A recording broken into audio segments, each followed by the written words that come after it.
गवार समधी। गायत्री जी आराम से हॉल में सो रही थी और दूसरी ओर सुनीता रसोई घर में दोपहर का खाना बना रही थी। तभी अचानक से घर की डोरबेल बजती है। कौन हो सकता है? क्या करूं? मैं तो पकोड़े तल रही हूँ। 2 मिनट रुकना, अभी आती हूँ। सुनीता की आवाज देने पर भी डोरबेल की आवाज बंद नहीं होती और लगातार घर का दरवाजा बजने लगता है। अब बेचारी सुनीता सारा काम छोड़कर हाथ धोकर सबसे पहले दरवाजा खोलने के लिए जाती है। पता नहीं कौन है जो पागलों की तरह लगातार घंटी बजाए जा रहा है। अरे आ रही हूँ बाबा, 2 मिनट तो रुको। अरे बहू, भाग कर दरवाजा खोलना। पता नहीं कौन पागलों की तरह दरवाजा पीटे जा रहा है। चैन से कोई 2 मिनट सोने भी नहीं देता। इतना बोलकर गायत्री सोने के लिए अपने कमरे में जाती है और जब सुनीता अपने घर का दरवाजा खोलती है तब वो देखती है कि दरवाजे पर धोती कुर्ता पहने हाथों में अटैची लिए सुनीता के दूर के अंकल आए हुए थे। अपने दूर के अंकल को अपने घर देखकर सुनीता बड़ी हैरान होती है और उनके पैर छूकर उनके आशीर्वाद लेती है। अरे अंकल जी, आप यहाँ मेरे ससुराल, आपको यहाँ का पता किसने दिया और आप अचानक कैसे आए? मुझे बता देते तो वैभव आपको लेने के लिए आ जाते ना। अरे सुनीता बिटिया, हम तो अपने बेटे से मिलने आए थे इस शहर में, पर हमें पता चला कि हमारा बेटा दूसरे शहर में शिफ्ट हो गया है। फिर हम तुम्हारे पिता को फोन किए तो वो बताया कि हमारी बिटिया का ससुराल भी यही है, तो हम सोचे कि तुमसे मिलते जाते हैं। ये तो आपने बहुत अच्छा किया अंकल जी। आइए ना, अंदर आइए। सुनीता अपने मिश्रा अंकल के हाथों से सामान लेकर उन्हें अंदर ले जाती है। कुछ देर बाद वो अपनी सास को बाहर बुलाती है और मिश्रा अंकल को अपने घर वालों से मिलवाती है।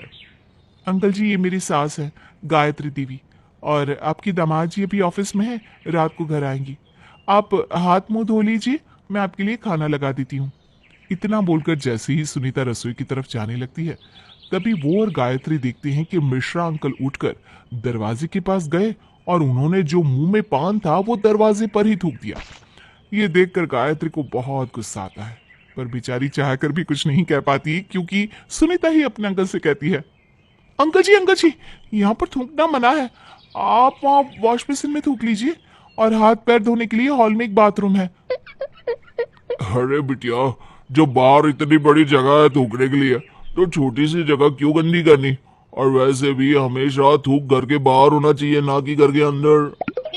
मिश्रा की ये बात सुनकर ना तो सुनीता कुछ बोल पाती है और ना ही गायत्री। अब इसी तरह से पूरा दिन निकल जाता है और मिश्रा एक कमरे से दूसरे कमरे में जाकर सामानों को छूते छेड़ते और उसके बारे में गायत्री देवी से पूछते। समझन जी, वैसे घर तो बहुत बढ़िया बनाई हो तुम, पर घर में बहुत सी ऐसी सुख सुविधा की चीजें हैं जो हमारे पल्ले नहीं पड़ रही। जैसे कि तुम्हारा बिस्तर बड़ा मुलायम है। अरे कैसे बनवाया है इतना मुलायम बिस्तर? समधी जी, से गद्दा कहते हैं। मार्केट में आराम से मिल जाता है, अब तो गांव में भी मिलता है। वैसे आप मेरी बहू के रिश्तेदार है, पर मैंने आपको देखा नहीं कभी। क्या रिश्ता है आपका मेरी बहू से? अरे समझन जी, सुनीता बेटी हमारी अपनी बेटी है। सुनीता के पिता हमारे भाई के दोस्त है। अब बताइए कितना नजदीकी रिश्ता है। अगर ऐसे में हम बिटिया के दरवाजे से घूम जाते हैं तो बिटिया को कितना बुरा लगता। सच में समझी जी, बहुत करीबी रिश्ता है आपका। अब जाकर आप अपने कमरे में सो जाइए, आपका कमरा भी इसी तरह से है। अरे समझन जी, हमको कमरे की कोनो जरूरत ना है। आज दिन में हम जिधर बैठे थे उधर ही सो जाएंगे। और वैसे भी ना, हमको इस मिला बिस्तर की आदत ना है, हम तो फर्श पर सोना पसंद करते हैं। इतना बोलकर मिश्रा जी फर्श पर जाकर सो जाती हैं और सारी रात लंबी लंबी खर्राटे मारते हैं। क्योंकि गायत्री का कमरा हॉल के नजदीक था, इसलिए गायत्री पूरी रात नहीं सो पाती और अगली सुबह भी मिश्रा जी सुबह के 5 बजे ही उठकर घर में भजन पाठ करने लगते हैं। हरे कृष्णा कृष्णा कृष्णा हरे हरे।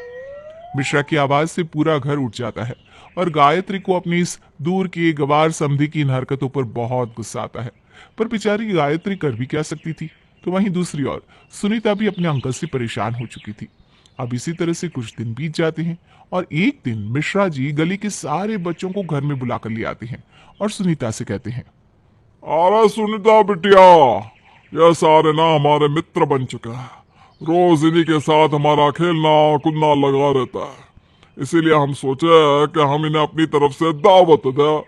तो तुम ना इन सब बच्चों के लिए कुछ लाजवाब खाने को बना दो। क्या?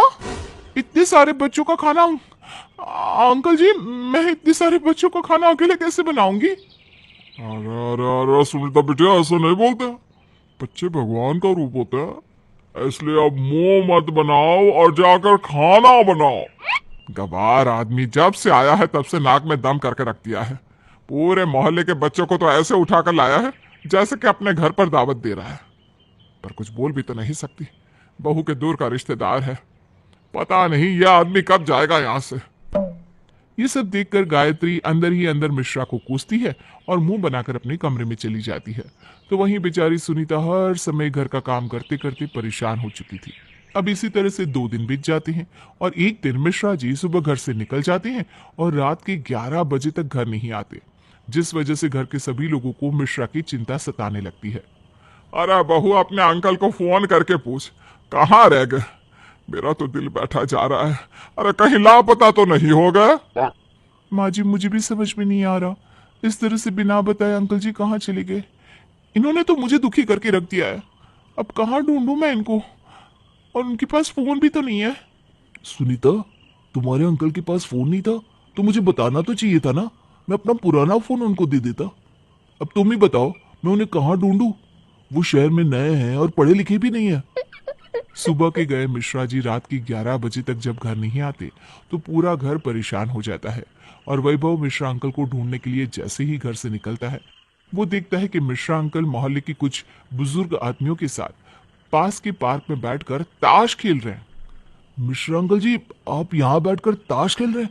समय देखा है आपने, 11 बज चुके हैं। पूरा घर परेशान हो चुका है। माफ करना बेटा, हमारी वजह से तुम सब परेशान हो गए। पर जब हम यहाँ पार्क में आए ना तो हमें बहुत अच्छा लगा और हमें हमारे उम्र के कुछ साथी भी मिल गए। इनके साथ ताश खेलते खेलते समय का पता ही नहीं चला। अच्छा तुम घर चलो, हम अभी आते हैं।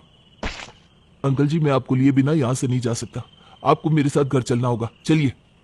वैभव जबरदस्ती मिश्रा को अपने साथ घर ले जाता है। मिश्रा के सोने के बाद गायत्री अपने बेटे और बहू के पास जाती है और कहती है, बहू बुरा मत मानना, पर मैं तेरे इन दूर के रिश्तेदार से बहुत परेशान हो चुकी हूँ। अब तू इनको क्या है कि ये अपने घर जाए। वैसे भी इन्हें यहाँ आए 15-20 दिन से ऊपर हो चुका है। पर माँ जी, मैं उन्हें कैसे जाने के लिए कह सकती हूँ? अब तो पापा ही कुछ कर सकते हैं। मैं उन्हें ही फोन करती हूँ। सुनीता अपनी सास के कहने पर अपने पिता को फोन करती है और अपनी परेशानियों के बारे में बताती है। अगली सुबह सुनीता के पिता सुनीता को दोबारा फोन करते हैं और मिश्रा अंकल से बात करते हैं। सुनीता के पिता से बात करने के बाद मिश्रा जी तुरंत अपनी ट्रेन की टिकट वैभव को निकालने के लिए कह देते हैं। दामाद जी, तुम तो मेरी आज रात की ही टिकट निकाल दो। मेरे दोस्त का दोस्त बहुत परेशान है। बहुत दिनों से उसने मुझे देखा नहीं। एक बार मुझे देख लेगा तो उसकी जान में जान आ जाएगी। पर मैं तुम लोगों से वादा करता हूँ, अगली बार अपने साथ अपने दोस्त और बीवी को लेकर जरूर आऊंगा और पूरे 2 महीने रह कर जाऊंगा। इस बार जल्दी जाने की आज्ञा दे दो। माफ करना, मैं ज्यादा दिन रुक नहीं सकता। अरे कोई बात नहीं समधी जी, अब तो आपने घर देख ही लिया है। जब दिल करे आराम से आ जाइएगा। इस घर के दरवाजे हमेशा आपके लिए बंद रहेंगे। मेरा मतलब है खुले रहेंगे। आखिरकार गायत्री, सुनीता और वैभव मिलकर जैसे तैसे मिश्रा को गांव वापस भेज देते हैं। मिश्रा की जाने के बाद एक बार फिर गायत्री अपने परिवार के साथ चैन की सांस लेती है।